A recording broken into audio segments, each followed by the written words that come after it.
আমি একটি কবিতা লিখেছি। কবিতাটির নাম দিয়েছি ভালোবাসা।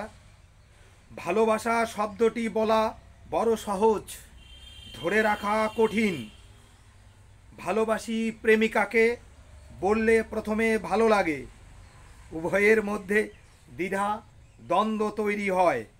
কোনো এক সময় বাস্তবে পরিণত করতে গিয়ে কাচের বোতল হাত থেকে ফসকে পড়ে গেলে যেমন টুকরো টুকরো হয়ে যায়, ভালোবাসা অনেক সময় বাস্তবের মাটিতে চুরমার হয়ে যায়। তারপরেও ধরে রাখতে পারলে বাস্তবে সত্যিকারে ভালোবাসা দানা বাঁধে। ভালোবাসা শব্দটি বলা বড় সহজ, ধরে রাখা কঠিন। ভাই তার বোনকে ভালোবাসে, বোনের বিবাহে ভাইয়ের নয়নদয়ে অঝরে কান্নার উষ্ণ জল পতিত হতে থাকে। ভালোবাসা চলছে, এটা নিশ্চিত বলা যায়।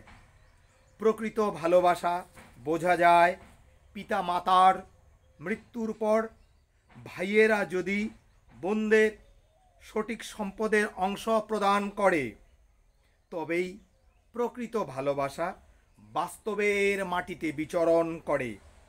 ভালোবাসা শব্দটি বলা বড় সহজ, ধরে রাখা কঠিন। বন্ধু তার বন্ধুকে ভালোবাসে, উৎসবে আনন্দে অথবা বিবাহে উপস্থিত থাকে। ভালোবাসা আছে, এটা বলা যায়।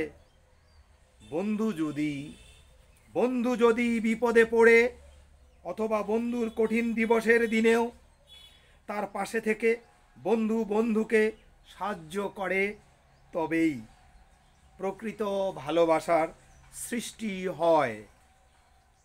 ভালোবাসা শব্দটি বলা বড় সহজ, ধরে রাখা কঠিন। আজকাল যখন তখন বন্ধুত্ব তৈরি হয় মোবাইলে নম্বর নিয়ে। প্রথমে পরিচয়, তারপর মিষ্টি সত্য নিয়ে গভীর আলোচনা।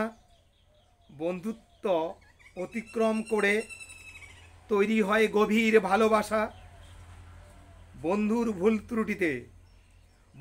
ভুল ত্রুটিতে টিকে থাকলে অথবা সঙ্গ দিতে পারলে তবেই প্রকৃত ভালোবাসার জন্ম লাভ করে।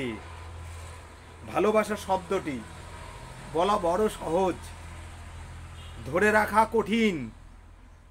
প্রত্যেক সন্তান পিতামাতার ভালোবাসার পাত্র। বিছানায় শয্যাশায়ী অবস্থায় পিতামাতার শুশ্রূষার মাধ্যমে প্রকৃত ভালোবাসা প্রস্ফুটিত হয়। পৃথিবীতে ভালোবাসা অমরত্ব লাভ করে।